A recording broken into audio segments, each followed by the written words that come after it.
Hello ശരണേ, എടാ നീ എവിടെ നിൽക്കുവാ? ഞാൻ വീട്ടിൽ നിൽക്കുവാടാ. നീ വീട്ടിൽ നിൽക്കുവാണോ? എന്നെ ഇപ്പോ ആന്റി വിളിച്ചല്ലോ. നീ വിളിച്ചിട്ട് ഫോൺ എടുക്കുന്നില്ല, ഇതുവരെ വീട്ടിൽ വന്നില്ല എന്നൊക്കെ പറഞ്ഞു. എടാ ഞാൻ നാട്ടിലുള്ള വീട്ടിലേക്കാ വന്നത്. എടാ നീ നീ അത്രയും ദൂരം വണ്ടി ഓട്ടിച്ച് ഒറ്റയ്ക്ക്, അതും ഈ അവസ്ഥയില്. എന്തായാലും നീ അമ്മയെ ഒന്ന് വിളിച്ച് പറയുന്നില്ലേ, എന്തെങ്കിലും ആശുപത്രിയിൽ എമർജൻസി കേസ് ഉണ്ടെന്നോ, ഇന്ന് വരാൻ പറ്റില്ലെന്നോ അങ്ങനെ വിളിച്ച് പറയും. എടാ നീ ഓക്കെ ഇല്ലേ? നീ ഇനി അതേപറ്റി ഒന്നും ചിന്തിക്കേണ്ട. നിനക്കൊന്നും അറിയില്ലായിരുന്നല്ലോ. പിന്നെ നീ ഇനി ഹോസ്പിറ്റലിലേക്ക് വരണ്ട. ഒരാഴ്ച ലീവ് എടുത്ത് വീട്ടിലൊക്കെ ഒന്ന് റിലാക്സ് ആയിട്ട് വന്നാൽ മതി. ശരി, ഓക്കേടാ.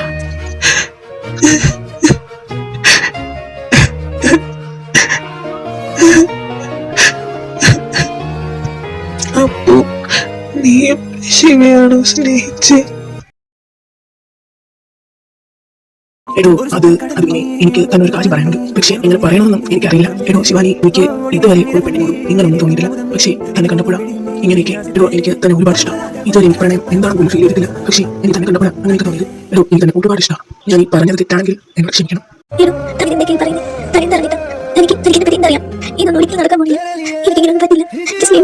ശരിയാ, എനിക്ക് തന്നെ പറ്റുമോ അറിയില്ല. പക്ഷെ എനിക്ക് തന്നെ ഒരുപാട് ഇഷ്ടം. എനിക്ക് തന്നെ സ്നേഹിക്കാൻ പറ്റില്ല. ഞാൻ എന്നെ മാത്രമേ സ്നേഹിച്ചിട്ടുള്ളൂ, ആഗ്രഹിച്ചിട്ടുള്ളൂ.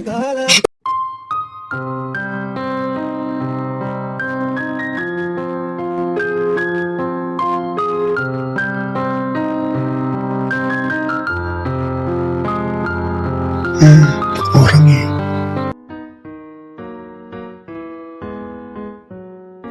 എന്താ കൃഷ്ണേട്ടാ ഒരു ചിരിയും ആലോചനയൊക്കെ?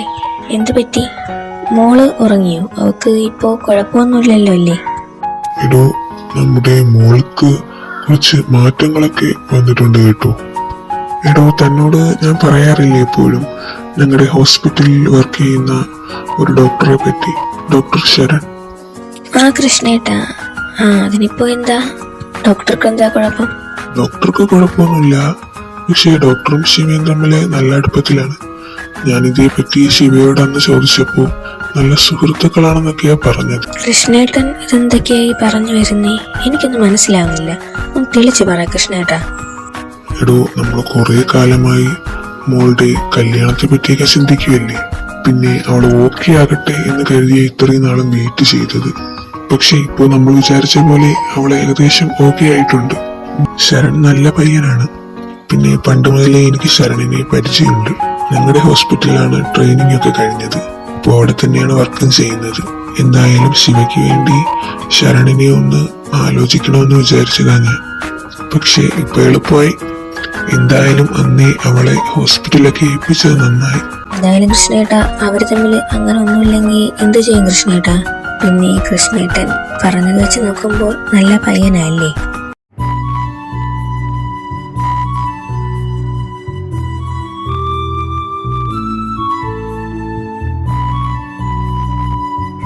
അമ്മ, എണീറ്റോ നീ? കുഴപ്പമൊന്നുമില്ലല്ലോ അല്ലേ? ഇല്ല അമ്മേ, ഓക്കെ ആയി. നീ ഇന്ന് ഹോസ്പിറ്റലിലൊന്നും പോണില്ലേ? ഇല്ല അമ്മ, ഞാനിന്ന് പോണില്ല. ഇന്ന് ഞാൻ ലീവ് എടുത്തു. അമ്മയും മോളും ഇവിടെ നിൽക്കുമായിരുന്നു. എങ്കിൽ പിന്നെ ഞാനും കൂടാ.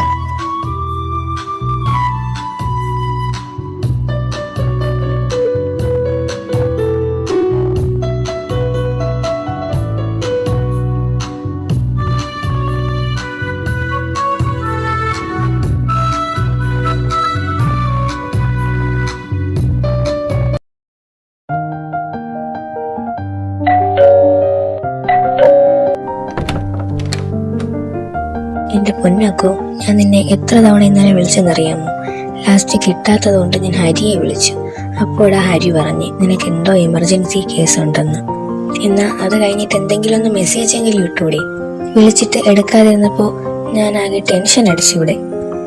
അതമ്മേ, ഇന്നലെ എനിക്കൊരു അത്യാവശ്യമായി പോയി, അതുകൊണ്ടാ. പിന്നെ ലേറ്റായി. അതുകൊണ്ട് അമ്മയെ വിളിച്ച് ശല്യം ചെയ്യണ്ടെന്ന് വിചാരിച്ചു. അപ്പോ നീ ഇനി എന്നോടൊന്നും പറയണ്ട. അമ്മ സോറി അമ്മ, ഇനി ഞാനിതൊന്നും ആവർത്തിക്കില്ല, പ്ലീസ് അമ്മ. കാശിയേട്ടൻ എന്നെ വിട്ടിട്ട് പോയപ്പോൾ എനിക്ക് നീയും അപ്പു മാത്രമേ ഉണ്ടായിരുന്നുള്ളൂ. അപ്പോഴത്തേക്ക് എൻ്റെ അപ്പു, ഇനി എനിക്ക് നീ മാത്രമേ ഉള്ളൂ മോനെ, അതുകൊണ്ട് അമ്മ ഇങ്ങനെയൊക്കെ. സോറി അമ്മ, ഇനി അങ്ങനെയൊന്നും ഉണ്ടാവില്ല. എന്നോട് ക്ഷമിക്കമ്മ. എന്റെ ലക്ഷ്മിക്കുട്ടി എന്നോട് പിണങ്ങല്ലേ. വാ, എനിക്ക് എന്തെങ്കിലും കഴിക്കാത്ത നല്ല വിശപ്പുണ്ട്.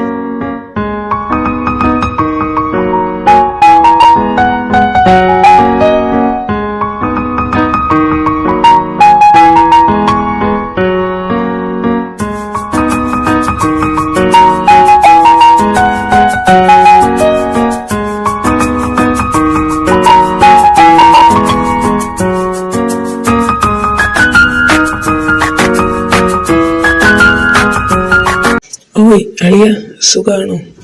ਦੇਸੀ ਜੇ ਗੀਤ ਟਰੈਪ ਜੀ ਬੀਟ ਅਸਰ ਕੱਢ ਗੱਜ ਦੇ ਸਪੀਕਰਾਂ ਚ ਵੱਜਦੇ ਬਰਾਉਂ ਮੁੰਡੇ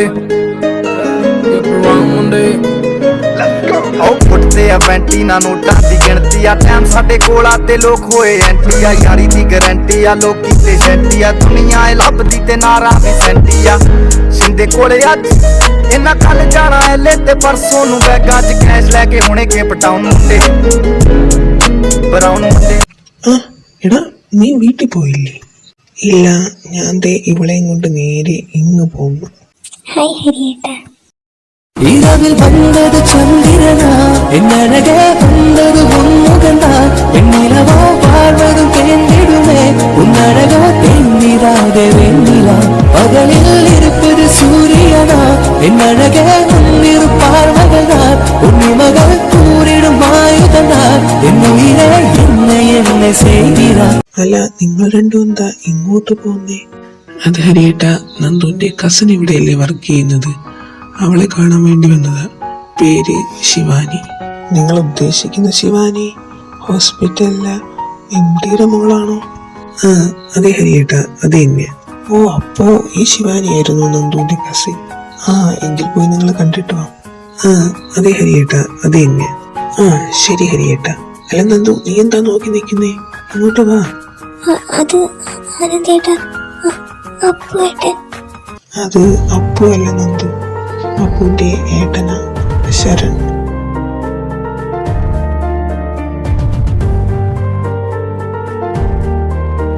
ഹലോ ശരണേട്ടാ, സുഖമാണല്ലോ അല്ലേ?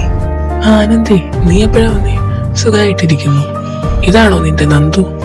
ആ ശരണേട്ടാ, ഇതാ നന്ദു. ഹലോ നന്ദു, താനെന്താണോ എന്നിങ്ങനെ വിളിച്ചു നോക്കുന്നത്? അതുകൊണ്ട് ശരണേട്ട, അവള് ശരണേട്ടനെ കണ്ട ഒരു ഞെട്ടലില്ല. ശരണേട്ടനെ ആദ്യമായിട്ടല്ലേ കാണുന്നത്, അല്ലാതെ അപ്പൂനൊരു ഏട്ടനാണെന്ന് മാത്രമല്ലേ അറിയൂ. നിങ്ങൾ തമ്മിൽ ഒരുപോലെയാണ് ഇരിക്കുന്നതെന്ന് അറിയില്ലല്ലോ. ഓ, അതാണോ കാര്യം? അപ്പൊ ശരി, നിങ്ങൾ സംസാരിച്ചിരിക്കും. എടാ ഹരി, ഞാൻ അങ്ങോട്ട് പോവുകയാണേ. എന്തായാലും ഒരാഴ്ചത്തെ ലീവ് കഴിഞ്ഞല്ലേ ഞാൻ വരുന്നത്. ഒപ്പിയില് നല്ല തിരക്കായിരിക്കും. ആ ശരിയടാ, എങ്കിൽ നീ പൊക്കോ. എടാ ആനന്ദേ, അപ്പോ നന്ദു ശിവയുടെ വീട്ടിലല്ലേ നിൽക്കുന്നേ? ആ ഹരിയേട്ടാ, നന്ദു ശിവയുടെ വീട്ടിലാണ് നിൽക്കുന്നേ. അപ്പൊ പിന്നെ ശരി, ഞാനും പോവുക. ഒപിയിലെ ഇപ്പൊ പേഷ്യൻസ് ഒക്കെ വന്നാണ്.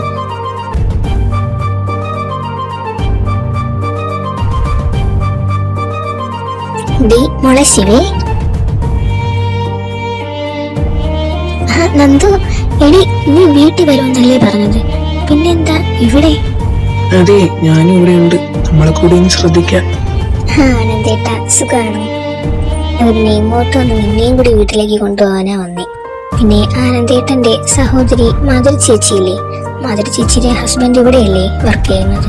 ഇവിടെ ഞാൻ പറഞ്ഞിട്ടില്ലേ ഒരു ഹരിയേട്ടനെ പറ്റി, ഡോക്ടറാണെന്ന്. ഓ, ആ ഹരിയേട്ടനായിരുന്നു ഈ ഹരി. എങ്കിൽ പിന്നെ നീ വാ, നമുക്ക് വീട്ടിൽ പോവാം. ഇന്ന് നീ ഹാഫ് ഡേ ലീവ് ഇട്. അപ്പോ ശരി ആനന്ദേട്ടാ, ആനന്ദേട്ടൻ പൊക്കോളൂ. ഹരിയേട്ടൻ്റെ അടുത്ത് പറയണേ, ഞാൻ ശിവയേട്ടങ്ങ് പൊക്കോളാം.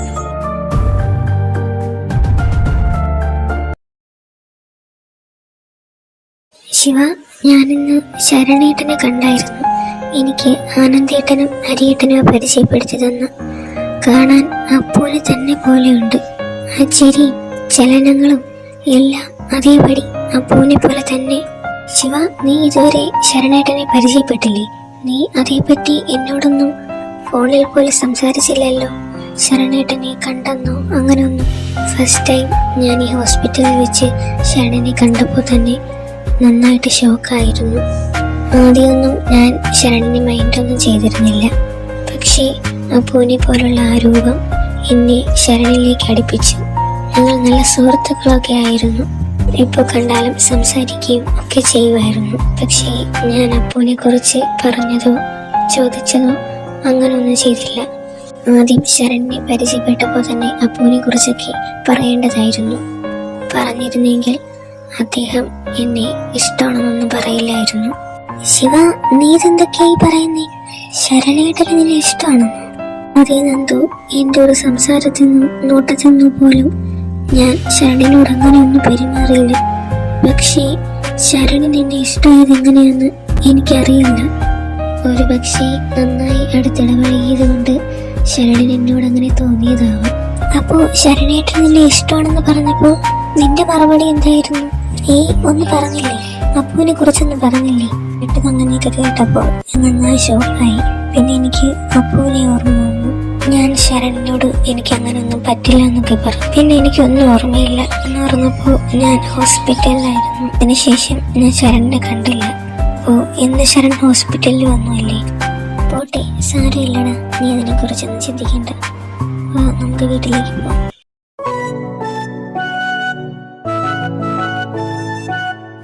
അമ്മായി, ഞങ്ങൾ എത്തി. കേറുക കേറുക. പിന്നെ എന്റെ ഏട്ടനും നാത്തൂനൊക്കെ അവിടെ സുഖമായിട്ടിരിക്കുന്നു. അമ്മായി, അവരൊക്കെ സുഖമായിട്ടിരിക്കുന്നു. അമ്മായി, വേഗം ഫുഡ് എടുത്ത്. എനിക്കാണെങ്കിൽ നല്ല വിശപ്പുണ്ട്. ഞാൻ വേഗം ഫ്രഷ് ആയിട്ട് വരാം. ശരി ശരി, വേഗം പോയി കുളിച്ചിട്ട് വാ. ഞാൻ ഫുഡൊക്കെ എടുത്തു വയ്ക്കാം.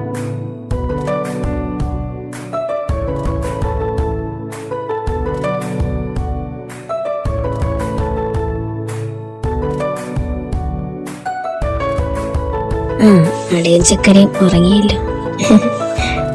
രേണു, ശിവയും നന്ദുവും ഉറങ്ങിയായിരുന്നു. അവർ രണ്ടുപേരും ഉറങ്ങി കൃഷ്ണേട്ടാ.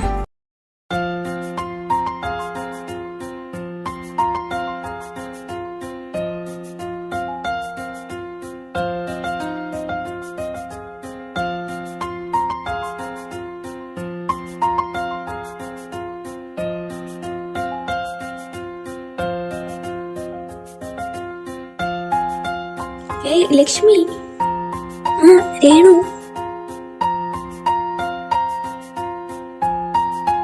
എടി നിന്നെ കണ്ടിട്ട് എത്ര നാളായി. നിനക്ക് സുഖാണോ? ആടി, എനിക്ക് സുഖം. നിനക്ക് സുഖാണോ? പിന്നെ നീ ഒറ്റയ്ക്കാണോ വന്നത്? ഹസ്ബൻഡും മക്കളൊക്കെ എന്തേ? ഇല്ല, കൃഷ്ണേട്ടനുണ്ട്. ദേ അവിടെ നിൽക്കുന്നു. കൃഷ്ണേട്ടാ, ദേ ഇങ്ങോട്ട് വന്നേ. ലക്ഷ്മിയോ? എടോ, തന്നെ കുറിച്ച് ഒരു വിവരം ഇല്ലല്ലോ. ലക്ഷ്മി എന്താ ഇവിടെ? ഒറ്റയ്ക്കാണോ? കൂടെ ആരും വന്നില്ലേ? മോനുണ്ട് കൃഷ്ണേട്ട. അവൻ ഇവിടെയാ ജോലി, അടുത്തൊരു ഹോസ്പിറ്റലില് ഡോക്ടറാ. ദേ നിൽക്കുന്നു. ശരണേ, മോനെ ഇങ്ങി വന്നേ. അമ്മ എന്താ? സാറോ? എടോ ലക്ഷ്മി, ഇതാണോ തന്റെ മോൻ? എടോ, ഞങ്ങളുടെ ഹോസ്പിറ്റലിലാ ശരൺ വർക്ക് ചെയ്യുന്നേ.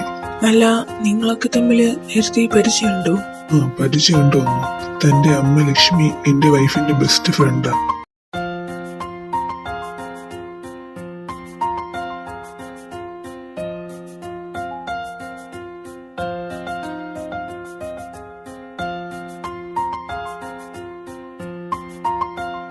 എടോ രേണു, അപ്പോ കാര്യങ്ങളൊക്കെ ഇപ്പൊ എളുപ്പമാണല്ലോ. ഇതെന്തായാലും ഒരു സർപ്രൈസ് ആയി പോയി. ശരൺ ലക്ഷ്മിയുടെ മകനായിരുന്നു. എന്തായാലും കൃഷ്ണേട്ട, അവര് തമ്മിൽ വല്ല ഫ്രണ്ട്ഷിപ്പ് മാത്രമേ ഉണ്ടെങ്കിലോ? പിന്നെ ഇതിനെപ്പറ്റി ഒന്ന് ലക്ഷ്മിയുടെ അടുത്ത് ഞാൻ സംസാരിച്ചു നോക്കാം. പിന്നെ അവളും ഞങ്ങളെ പോലെ സങ്കടത്തില്ല. ശരണും കല്യാണത്തിനൊന്നും സമ്മതിക്കുന്നില്ല. എങ്കിൽ താനും ലക്ഷ്മിയുടെ അടുത്ത് സംസാരിച്ചു നോക്കും.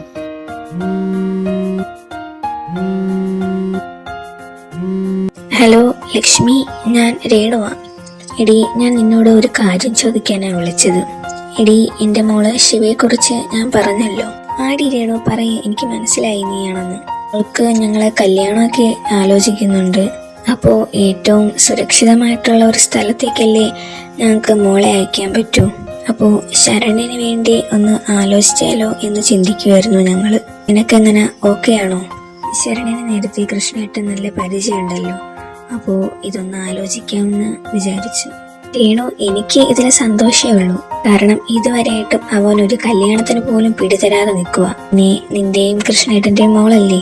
എന്തായാലും ഞങ്ങൾക്ക് പരസ്പരം അങ്ങോട്ടും ഇങ്ങോട്ടും അറിയാവുന്ന സ്ഥിതിക്ക് നമുക്ക് ഇതങ്ങ് ആലോചിക്കാം.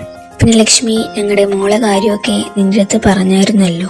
പിന്നെ ഈ ഒരു കല്യാണക്കാര്യം അവളടുത്ത് എങ്ങനെ പറയുമെന്നൊന്നും അറിയില്ല. എന്നാലും അവളെ കൊണ്ട് സമ്മതിപ്പിക്കും. ഇവിടെയും അത് തന്നെ ഒരു പ്രശ്നം. അക്കുവിന്റെ അടുത്ത് ഞാൻ എങ്ങനെ പറഞ്ഞ് മനസ്സിലാക്കും എന്നെനിക്ക് അറിയില്ല. എന്തായാലും സൺഡേ ഞാനും അക്കുവും അങ്ങോട്ട് വരാം. അവിടെ വന്നിട്ട് അറിഞ്ഞാൽ മതി രണ്ടുപേരും.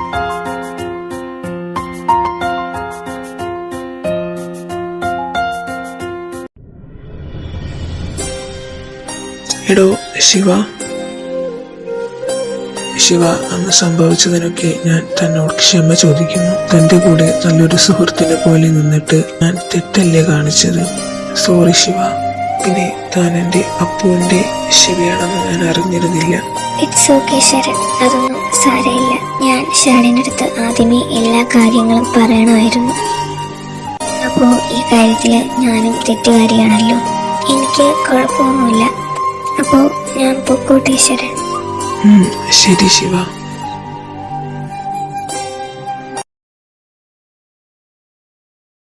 മോളെ ശിവ, ഞങ്ങൾക്ക് നിന്നോട് കുറച്ച് സംസാരിക്കാനുണ്ടായിരുന്നു. രണ്ടുപേരും സൺഡേ എവിടെയെങ്കിലും പോകുന്നു? ഇല്ലമ്മേ, ഞങ്ങൾ അങ്ങോട്ടും പോകുന്നില്ല. എന്താ അമ്മേ കാര്യം? സൺഡേ എന്റെ ഒരു ഫ്രണ്ടിന്റെ മോനും കൂടി വീട്ടിലേക്ക് വരുന്നുണ്ട്. അപ്പോ നീ ഇവിടെ ഉണ്ടാവണമല്ലോ. നീയും കൂടി കാണാനായിട്ടാ അവര് വരുന്നത്. ഓ, അതാണോ അമ്മേ? ഞാനിവിടെ എന്തായാലും കാണും. പിന്നെ അവര് വരുന്നത് നിന്നെ പെണ്ണ് കാണാനായിട്ടാ. അതാ നീ ഇവിടെ വേണം എന്ന് ഞാൻ പറഞ്ഞത്. അമ്മ എന്താ ഈ പറയുന്നേ? പെണ്ണ് കാണാനോ? എനിക്ക് അമ്മ ഇതെന്തൊക്കെയാ പറയുന്നേ? അതെ, എന്റെ കല്യാണക്കാര്യത്തെ കുറിച്ച് ഞങ്ങൾ ചില തീരുമാനങ്ങളൊക്കെ എടുത്തിട്ടുണ്ട്. എത്ര നാളെന്ന് വെച്ചാ നീ പറയുന്നതും കേട്ട് ഇങ്ങനെ നിൽക്കുന്നത്? അമ്മേ, എനിക്ക് ഇതൊന്നും പറ്റില്ല. അച്ഛാ, അമ്മയുടെ അടുത്തൊന്ന് പറ. ഇത്രയും നാളും അച്ഛനും മോളും ഒരുമിച്ചല്ലേ തീരുമാനം എടുത്തതും. ഇനി ഞാൻ പറയുന്നത് കേട്ടാ മതി നീ. അവര് സൺഡേ വരികയും ചെയ്യും, നിന്നെ കാണുകയും ചെയ്യും, ഈ കല്യാണം നടത്തുകയും ചെയ്യും. പിന്നെ ഇതെന്റെ പൊന്നുമോള് മുടക്കാനാണോ വിചാരമെങ്കിൽ വേറെ ആരോടെങ്കിലും ഒപ്പം കല്യാണം നടത്തും. ഇല്ല അമ്മേ, എനിക്കിതിന് പറ്റില്ല. ഞാൻ സമ്മതിക്കില്ല. എനിക്ക് കല്യാണമൊന്നും വേണ്ട. ശരി, എല്ലാവർക്കും അവരവരുടെ വാശിയും അവരവരുടെ കാര്യങ്ങളും മാത്രമേ ഉള്ളൂ. ദേ നോക്ക് കൃഷ്ണേട്ടാ, ഇവക്ക് വേണ്ടിയല്ലേ നമ്മള് ജീവിച്ച ഇത്രയും കാലം. അപ്പോ ഇവളെന്താ ഈ കാണിക്കുന്ന കൃഷ്ണേട്ടാ? ഒരു കുഞ്ഞല്ലേ ഉള്ളെന്ന് കരുതി എല്ലാ ഇഷ്ടങ്ങൾക്കും ഞങ്ങൾ കൂട്ടുനിന്നില്ലേ? എന്റെ എന്തെങ്കിലും ഒരു ഇഷ്ടം ഞങ്ങൾ വേണ്ടാന്നത് വരെ പറഞ്ഞിട്ടുണ്ടോ? ഇപ്പോ ഞങ്ങൾ ഒരു ആവശ്യം പറഞ്ഞപ്പോ നിനക്കത് അനുസരിക്കാൻ വയ്യ. നിനക്ക് നിന്റെ കാര്യം മാത്രമേ ഉള്ളൂ ശിവ. മതി കൃഷ്ണേട്ടാ, ഇവളോട് ഇനി സംസാരിച്ചിട്ട് ഒരു കാര്യമില്ല. ശിവ, നിന്റെ അവസ്ഥ ഞങ്ങൾക്ക് അറിഞ്ഞുകൂടാത്തത് കൊണ്ടല്ല ഞങ്ങൾ ഈ ഒരു തീരുമാനം എടുത്തത്. കാരണം ഞങ്ങളുടെ കാലശേഷം മകളെ ഒരു സുരക്ഷിതമായിട്ടുള്ള കൈകളിൽ എത്തിക്കാൻ ഏതൊരച്ഛനും അമ്മയും ആഗ്രഹിക്കില്ലേ? അതല്ലേ ഞങ്ങളും ചെയ്തുള്ളൂ. എന്നാ ശരി മോളെ, നീ ആഗ്രഹിച്ചതുപോലെ നീ ജീവിക്കാൻ നോക്കൂ. പക്ഷേ അത് കാണാനൊന്നും ഈ അമ്മ എന്നെ കാണില്ല. അമ്മ അങ്ങനൊന്നും പറയല്ലേ അമ്മേ. അമ്മേ പ്ലീസ് അമ്മേ, എന്നെ നോക്കമ്മ. ഞാൻ ഈ കല്യാണത്തിന് സമ്മതിച്ചോളാം. പിന്നെ സോറി അമ്മ, സോറി അച്ഛ. അമ്മേ, ഞാൻ നിങ്ങളെ വിഷമിപ്പിച്ചിട്ടുണ്ടെങ്കിൽ എന്നോട് ക്ഷമിക്കും. മോളെ, നീ ഞങ്ങളെ വിഷമിപ്പിച്ചെന്നല്ല പറഞ്ഞു വരുന്നേ. നീ സന്തോഷമായിട്ടിരിക്കണം. നീ ഒരു സുരക്ഷിതമായ കൈകളിൽ എത്തണം. അതേ ഞങ്ങൾ ആഗ്രഹിച്ചോളൂ. പിന്നെ ഇയാളുടെ ഫ്രണ്ട് ലക്ഷ്മിയെ നേരത്തെ അറിയാം, പിന്നെ അറിയാവുന്ന പയ്യനുമാ. അതുകൊണ്ടാ ഈ ഒരു ആലോചന മുന്നോട്ട് കൊണ്ടുപോകാന്ന് വിചാരിച്ചത്. മോള് ഇതിനെതിര് പറയരുത്. എനിക്ക് മനസ്സിലാവും അച്ഛ. മോളെ നന്ദു, നീ ശിവയുടെ അടുത്ത് കാര്യങ്ങളൊക്കെ പറഞ്ഞ് മനസ്സിലാക്കി കൊടുക്കും. ശരി അങ്കിൾ. ശിവ, പോട്ടെ, സാരമില്ല. നീ മാത്രമല്ലേ അവർക്കുള്ളൂ. നീ സന്തോഷമായിട്ടിരിക്കണമെന്നല്ലേ അവരാഗ്രഹിക്കുള്ളൂ. പിന്നെ നീ ഇത്രയും കാലം അപ്പുവിനെ ഓർത്ത് ഉരുകി ജീവിച്ചതല്ലേ. നിന്റെ വിഷമങ്ങളെല്ലാം അറിഞ്ഞ് നിന്റെ കൂടെ ഇത്രയും നാളും ആന്റി അങ്ങളും നിന്നില്ലേ. ഇനി അവർക്ക് വേണ്ടിയും നിനക്ക് വേണ്ടിയൊക്കെ ജീവിക്കാൻ നോക്കും. നമുക്ക് നഷ്ടമായതൊന്നും തിരിച്ചെടുക്കാൻ പറ്റില്ല ശിവ. നഷ്ടങ്ങൾ എന്ന് നഷ്ടങ്ങൾ തന്നെയാണ്. പിന്നെ നിനക്ക് അപ്പുവിനെ അത്ര പെട്ടെന്നൊന്നും മറക്കാൻ പറ്റില്ല എന്ന് എനിക്ക് നല്ലതുപോലെ അറിയാം. പക്ഷേ മറക്കണം, ഇനി നിനക്കായിട്ടൊരു ജീവിതമുണ്ട്. എന്തായാലും ആന്റിയും അങ്കിളും നിനക്ക് ദോഷമായിട്ട് ഒന്നും ചെയ്യില്ല. നിനക്ക് നല്ല കാര്യങ്ങൾ മാത്രമേ ചെയ്യൂ. നീ അവരെ വിശ്വസിക്കാൻ നോക്ക്. ശരിയാ നന്ദു, നീ പറഞ്ഞത്. എനിക്ക് വേണ്ടിയാ അവരിത്രയും കാലം ജീവിച്ചത്. ഞാൻ അവർക്ക് സങ്കടം മാത്രമേ കൊടുത്തിട്ടുള്ളൂ. എന്റെ എല്ലാ ആഗ്രഹത്തിനും അമ്മയച്ഛനും എപ്പോഴും കൂടെ ഉണ്ടായിരുന്നു. പിന്നെ എന്റെ അവസ്ഥയൊക്കെ കണ്ടറിഞ്ഞ് എന്റെ കൂടെ എന്റെ അടുത്ത് തന്നെ എന്റെ അമ്മയച്ഛനും ഉണ്ടായിരുന്നു. അപ്പോൾ അവരുടെ ഈ ആഗ്രഹവും സന്തോഷവും ഒക്കെ സാധിച്ചു കൊടുക്കാൻ എന്നെ കൊണ്ടല്ലേ പറ്റും. അതിന് ഞാൻ തയ്യാറാണ്. പക്ഷേ ഇനി അങ്ങോട്ട് എന്താകുമെന്ന് എനിക്ക് ഒന്നും അറിയില്ല. നീ അതിനെപ്പറ്റി ഒന്നും ചിന്തിക്കേണ്ട. എല്ലാം ഒരു ദിവസം മാറും. വാ, വന്ന് കിടക്കാൻ നോക്ക്.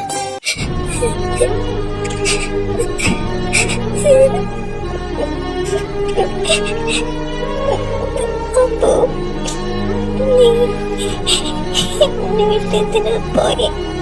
നിന്റെ സ്ഥാനത്ത് എനിക്ക് വേറെ ആരെയും ചിന്തിക്കാൻ പറ്റുന്നില്ല. പക്ഷെ ഇനി ഞാൻ അങ്ങനെ ചിന്തിച്ച എന്നെ സ്നേഹിക്കുന്നവരടുത്ത് ഞാൻ എന്ത് പറയും? അപ്പൊ എന്നോട് ക്ഷമിക്കേ.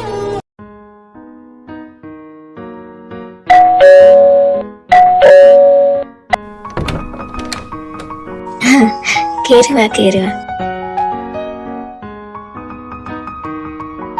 വാടോ ശരൺ, എന്നിരിക്കെ. ആ ഓക്കെ എങ്കിൽ. എടോ രേണു, പിള്ളേരെവിടെ? കണ്ടില്ലല്ലോ അവരെ കൂടെ ഇങ്ങോട്ട് വിളിക്കുക. ദേ മോളെ, അവര് വന്നു കേട്ടോ. നന്ദു, നീ മോളെയും കൂട്ടി വാ. വാ ശിവ, താഴേക്ക് പോവാം.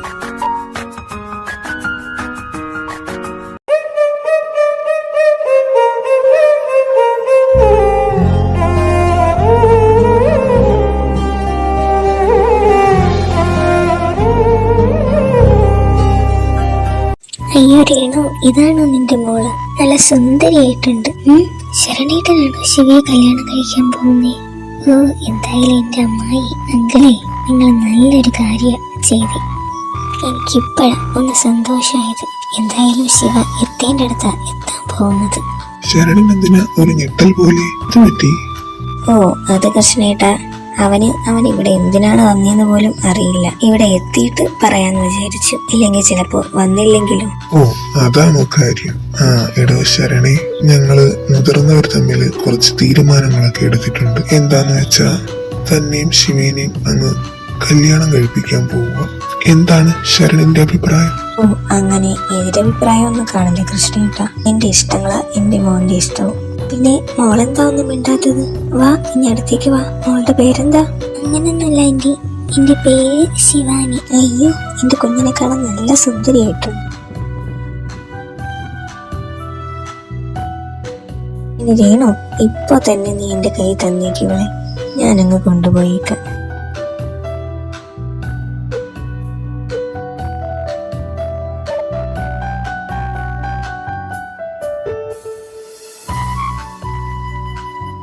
പിന്നെ പിള്ളേർക്ക് തമ്മിൽ എന്തെങ്കിലുമൊക്കെ സംസാരിക്കാൻ കാണില്ലേ?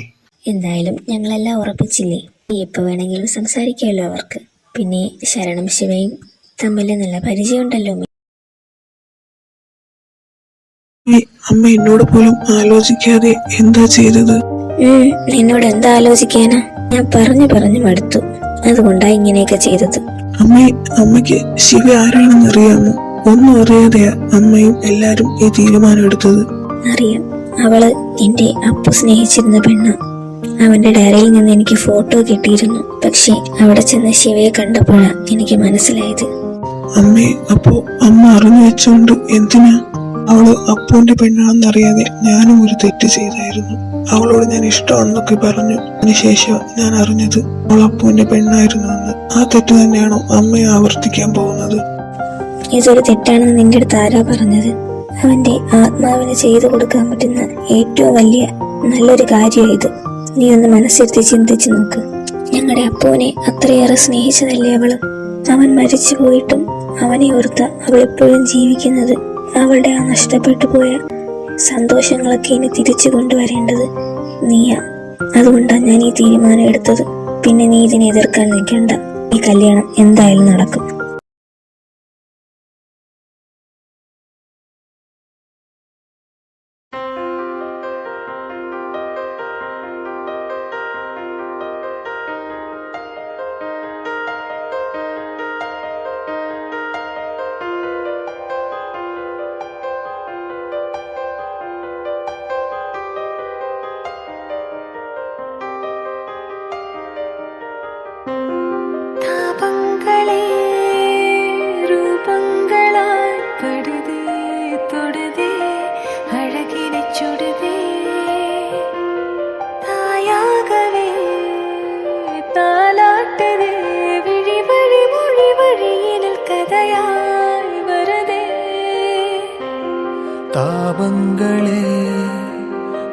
രൂപങ്ങളായി പടുതേ തൊടുതേ അഴകിനെ ചുടുതേ തായാകവേ താലാട്ടുതേ വിഴി വഴി മൊഴി വഴിയിൽ കഥയായി വരുതേ കാലം ഇരവിൻ പുരവിയാകാതോ അതേ